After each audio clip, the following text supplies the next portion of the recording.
បើនេត្រាខ្ញុំលើកថាបណ្ដំមិនសេរស័យប្រាការៈបញ្ចេញបោហាទៅតាមវិយោតន្ត្រីហើយឧបមាថាខ្ញុំជាសារដាស់តឿននៅក្តីសម័យសុថាអ្នកណាកាពីកុមារប្រាថ្នាខ្លាចជាសិទ្ធិឆាជីវិតនៅវែងឆ្ងាយយើងដើរមករៀងយូរហើយជួបភ្លៀងជាងជួបនៅទុកឥតស្បាយតែនៅប្រាប់ខ្លួនឯងថាមិនត្រូវតែខំប្រឹងប្រែងជំនះរអូបប្រសាដែលចង់មកកាក់ទូមានតែឯងការពីតូចក្រូចឆ្មាទៅសាលាខ្ញុំជិះកង់ពេលនោះគឺមានលោកបាជាអ្នកទំនប់បំរុងពេលដែលធំដឹងក្តីអ្វីលេងដូចពីមុនទំនប់ហើយនឹងទំនួលយើងត្រូវទទួលបន្ទុកដ៏ធ្ងន់ងើពីព្រឹកទៅធ្វើការពិតតែវាសន្សំសំចៃមិនហ៊ានស៊ីមិនហ៊ានចាយរេខ្លាចចាយមិនគ្រប់ថ្ងៃបនតែដងថ្ងៃចូលឆ្នាំព្រោះពុកម៉ែក៏នៅចាំជួបជុំនៅបងប្អូនយើងទៅវត្តប្រគេនចង្ហាន់អ្នកហត់មែនទេតារ៉ារ៉ាអ្នកហឺតមែនទេ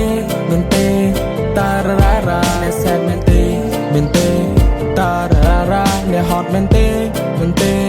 តារ៉ារ៉ាបើនេត្រាខ្ញុំលើកថាបណ្ដំមិនសេរស័យប្រាការៈបញ្ចេញបោហាទៅតាមវិយោតន្ត្រីហើយឧបមាថាខ្ញុំជាសារដាស់តឿននៅក្តីសម័យសុថាអ្នកណាកាពីកុមារប្រាថ្នាខ្លាចជាសិទ្ធិ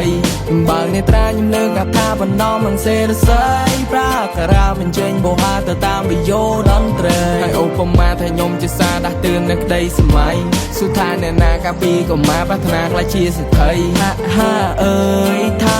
មានរូបគឺមានទុកទាំងកើតចាស់ឈឺស្លាប់អ្នកណាតែដឹងនៅថ្ងៃមុខហាអើយថាត្រូវរស់សន្សំសុខយើងប្រើជីវិតមិនឲ្យសប្បាយចាយពេលអនាគតក៏ចោលឲ្យអស់នៅរឿងស្មុគស្មាញទេតដាក់មកត្រៀមយើងកាត់សាញទេជប់ដាក់សម្ពាធឲ្យខ្លួនឯង take care ខ្លួនឯងយើងឈាមនៅខ្លួនឯងចាប់ផ្ដើមឡើងជាមួយនឹងថ្ងៃថ្មីគ្រប់យ៉ាងនឹងប្រែជាមានន័យបើគេថាឯងមិនកើតឲ្យធ្វើឲ្យកើតកដាថ្ងៃខ្ញុំបើកនេត្រាខ្ញុំលើកហថាប្រណំមិនសេរស័យប្រាការៈបញ្ចេញបោហាទៅតាមវិយោតន្ត្រី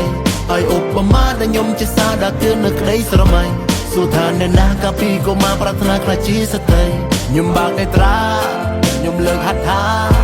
ទូមួយជីវិតទោះបីជាជួបរឿងត្រាំណាក៏យើងត្រូវតែក្រោកឈរដោះស្រាយនឹងបញ្ហាស្រឡាញ់តែខ្លួនឯងនៅក្រោយគឺគ្រួសារពេលនេះអ្នកហត់តែមែនទេពេលនេះអ្នកហឺតតែមែនទេ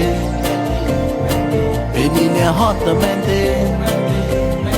ត្រូវប្រាប់ខ្លួនឯងមិនអីទេ